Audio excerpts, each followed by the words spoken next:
जो संपूर्ण कलाओं से युक्त है। द्वादश कला के हमारे मर्यादा पुरुषोत्तम भगवान श्री राम और षोडश कला के भगवान श्री कृष्ण। राम कृष्ण दो एक हैं, अंतर नहीं निमें, इनके नयन गंभीर हैं, इनके चपल विषय। आंखों के बर्ताव में ही दोनों का अंतर है। भगवान राम के नयन गंभीर हैं और भगवान कृष्ण के नयन जो है वो चपल हैं, चंचल हैं। सुखदेव जी राजा परीक्षित को गंगा तट पर कथा सुनाते हुए कहते हैं, मानव के संपूर्ण व्यवहार और चरित्र को जानना है परीक्षित, तो राम और कृष्ण के चरित्र को तुम आधार मान लो। और उसी राम के चरित्र को बताते हुए कहते हैं कि भगवान नारायण से नाभि कमले, भगवान नारायण के नाभि कमल से ब्रह्मा जी की उत्पत्ति हुई और ब्रह्मा जी के पुत्र हुए महर्षि मरीचि, मरीचि के पुत्र हुए कश्यप और कश्यप के ही पुत्र हुए विवस्वान अथवा सूर्य। और उसी सूर्य का वास्तविक नाम जो विवस्वान हुआ, उन्हीं से वैवस्वत मनु का उत्पन्न हुए और वैवस्वत मनु महाराज के पुत्र हुए प्रद्युम्न जी। और प्रद्युम्न जी जो है एक बार भगवान शिव के आश्रम में गलती से प्रवेश कर गए, जिससे भगवती को पार्वती को वो कथा सुनाते थे भगवान शिव, इसलिए वहाँ प्रवेश वर्जित था। और वे प्रद्युम्न जी गलती से प्रवेश कर गए तो स्त्री बन गए। वहाँ के नियमानुसार स्त्री बने तो उन्होंने लज्जावश अपने देह का त्याग कर दिया। कथा आती है कि इसी मनु के पुत्र थे सरयाती जी, जो विवस्वान मनु के पुत्र थे। तो सरयाती जी ने, इनकी एक कन्या थी जिसका नाम था सुकन्या, और सुकन्या को लेकर के सरयाती जंगल में गए थे और वो खेलते खेलते एक छिद्र देखी, और वो छिद्र नहीं था बल्कि च्यवन ऋषि तपस्या करते करते उनका शरीर जो है पूर्ण रूप से मिट्टी जैसा हो गया था। और वो सोची, वो दीमक लग गए थे, वो सोची ये छिद्र है, देखें इसमें एक तिनका डाल करके कहाँ तक जाता है। और वो तिनका जा करके च्यवन ऋषि के आंखों में लग गया और वो फूट गया और अपराध वहाँ से खून जो है बहने लगा च्यवन ऋषि के। राजा डर गए कि अब तो हमारा संपूर्ण राज नष्ट हो जाएगा, इसलिए उन्होंने अपनी प्रजा की रक्षा के लिए अपनी पुत्री का विवाह उसी च्यवन ऋषि से कर दिया। देखिए, राजा का धर्म होता है कि देश काल के अनुसार व्यवहार करे। अब तो राजा का ऐसा धर्म हो गया है कि देश काल नहीं बल्कि निजी हितों पर विचार होता है। राजा बने घर का मालिक। कन्या विक्रयणो यस्य दंपति नाम च कलकनम, लोग कन्याओं को बेच देते हैं। विवाह करना और बेचना दो अलग अलग बातें हैं। स्वार्थ में आप कन्याओं का विवाह कर रहे हैं, वो वृत्ति कन्या विक्रयणो कहा गया।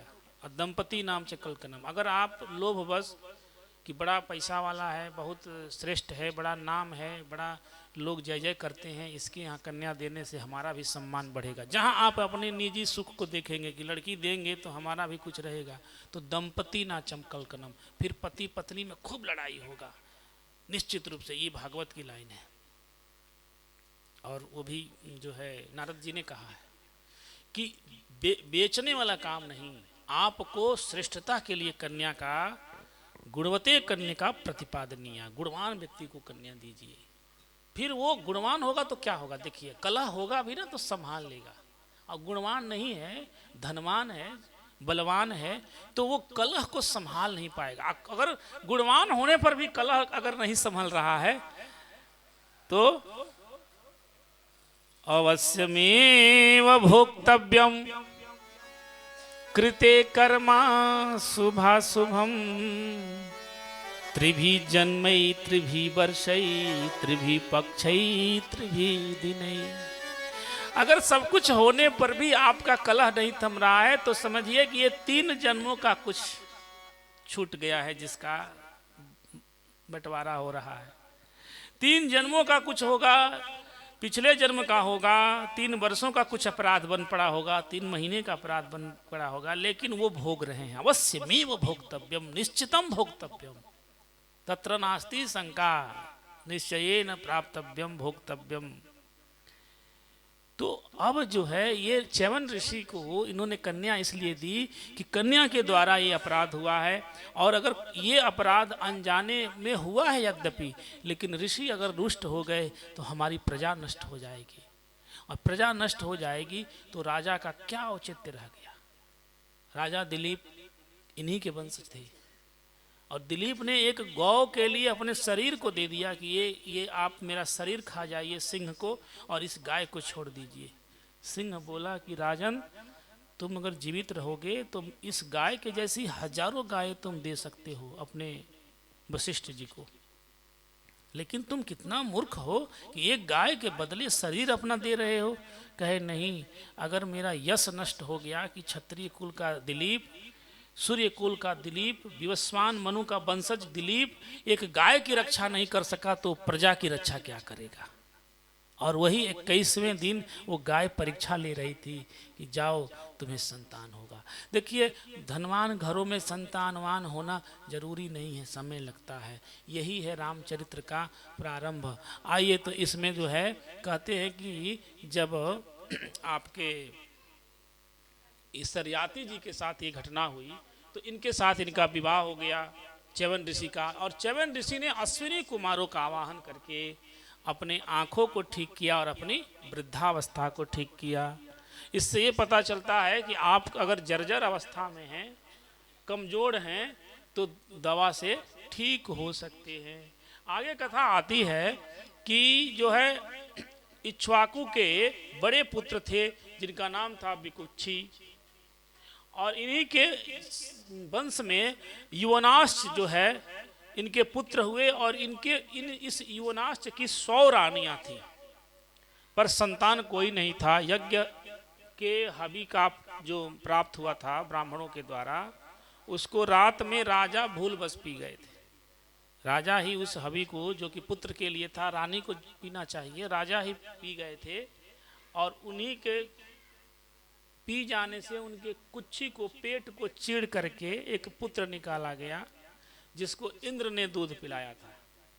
और वही इंद्र ने दूध पिलाया और वो अंगूठा पकड़ के पिया, वो आगे चल करके मानधाता कहलाया। वो जो राजा हुए, राजा मानधाता।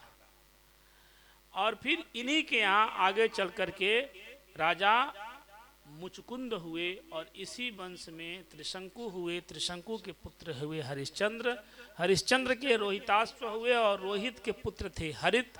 ये सूर्य वंश का वर्णन चल रहा है। और इनके वंश में, हरित के वंश में बाहुक हुए, और इन्हीं बाहुक के घर में राजा सगर ने जन्म लिया।